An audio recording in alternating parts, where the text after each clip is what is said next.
Okay, Alhamdulillah selamat tiba di Osaka. So, Mr. Albert and Jinsho telah menyambut kami di lapangan terbang Osaka, kemudian pergi breakfast dan kemudian pelajari cara membuat manisan dan matcha di sekitar Osaka. Kemudian kami ke Dotonbori untuk makan mie ramen yang paling sedap. Kat sini cara order dia sangat unik, ya, seperti video ini. Kemudian kami sambung lagi shopping dan walaupun penat tapi tetap bersemangat. Ya, Glico. Kemudian kami check in di Hotel Apa Resort. Tragisnya tak ada air. Malam selepas makan kami jalan-jalan dengan turun tak iron, tapi it's okay. Tada! Day 2 mulakan breakfast yang enak, pemandangan indah dengan kawan saya Tina.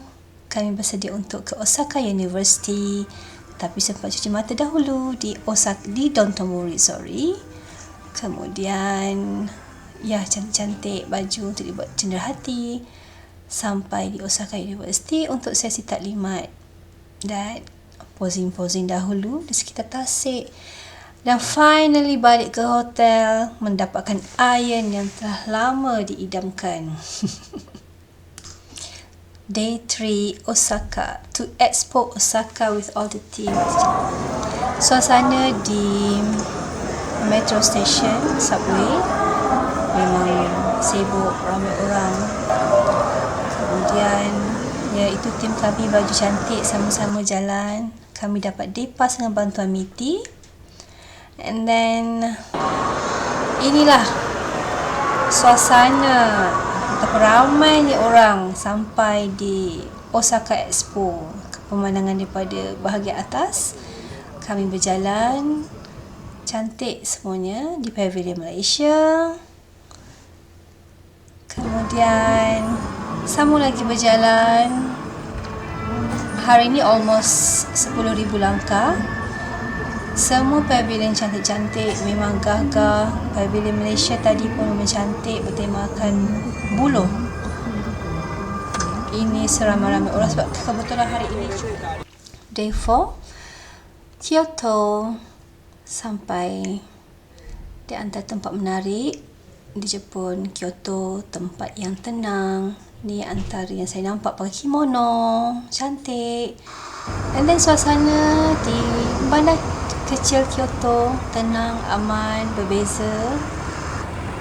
Salah satu rumah cantik di Kyoto. Kemudian kami ke Kyocera untuk sesi lawatan ke company yang besar di Jepun, 12 Prinsip Management dengan Kazuo Inamori. Ini patung saja. And then kami beramai-ramai naik bullet train di Shinkansen ke Tokyo, menuju ke Tokyo. So, sangat excited menunggu ketibaan train ini. Pengalaman yang menarik.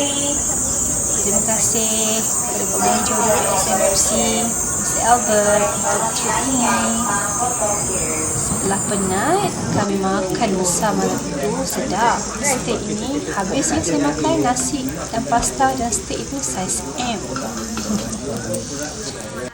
Kemudian dah penat balik, kenyang, kami menjalani jalan yang penuh liku untuk balik ke hotel. Ya, ni dua orang sahabat saya yang sungguh-sungguh termasuk saya mendaki bukit melalui lorong-lorong rumah untuk pulang ke hotel.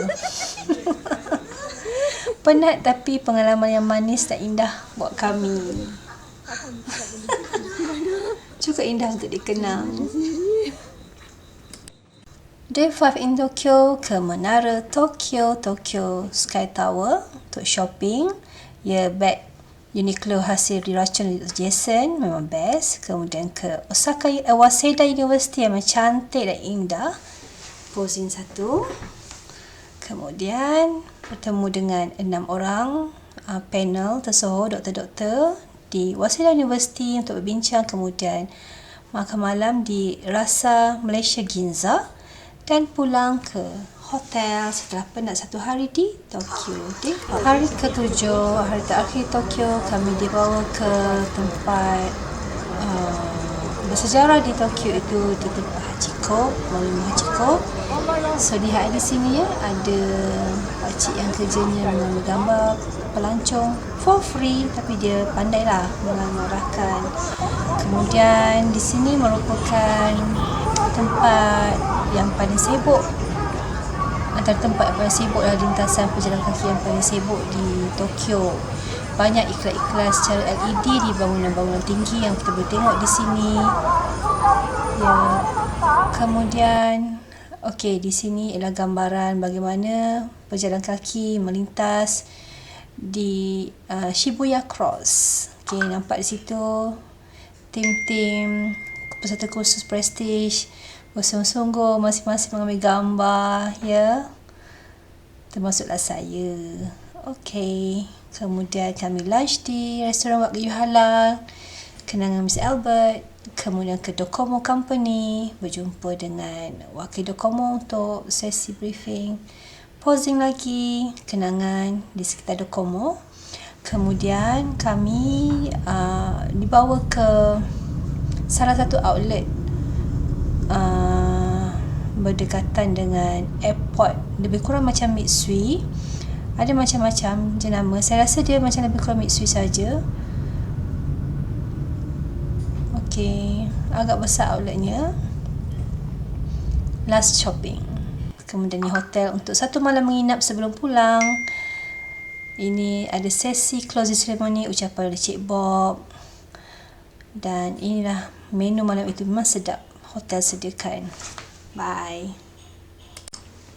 Finally, kami akan pulang ke Malaysia. Sekejapnya masa berlalu, seronok sangat sepanjang 7 hari dengan peserta-peserta kursus Prestige.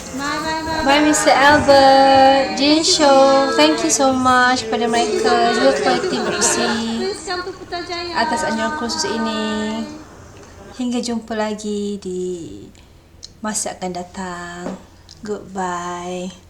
Yang penting dapat seat dekat toilet. Assalamualaikum warahmatullahi wabarakatuh. Hai, saya Hartini daripada Kementerian Komunikasi. Okey, untuk penutup video sepanjang kursus Prestige ini, saya ingin merakamkan setinggi-tinggi penghargaan kepada Ketua Setiausaha Kementerian Komunikasi, Datuk Seri Muhammad Fauzi bin Mat Isa, kerana telah memberi kelulusan untuk kami 12 orang peserta mengikuti kursus ini di Jepun. Selain itu, terima kasih tak terhingga kepada Puan Nur Azida, SUB, bahagian Pengurusan Sumber Manusia Kementerian Komunikasi kerana telah merangka satu peran kursus yang sangat menarik. Dan saya yakin kursus ini akan makin bertambah baik pada masa yang akan datang. Selain itu juga, terima kasih kepada pihak UPSI dan Akito Global kerana telah menjaga kami dengan sangat baik sepanjang kursus ini. Kepada rakan-rakan sekalian, semoga ikatan persahabatan kita sepanjang kursus ini akan terus kekal sehingga ke akhirnya, dan mungkin kita akan banyak lagi plan bersama-sama pada masa akan datang. Itu saja. Sekian, terima kasih.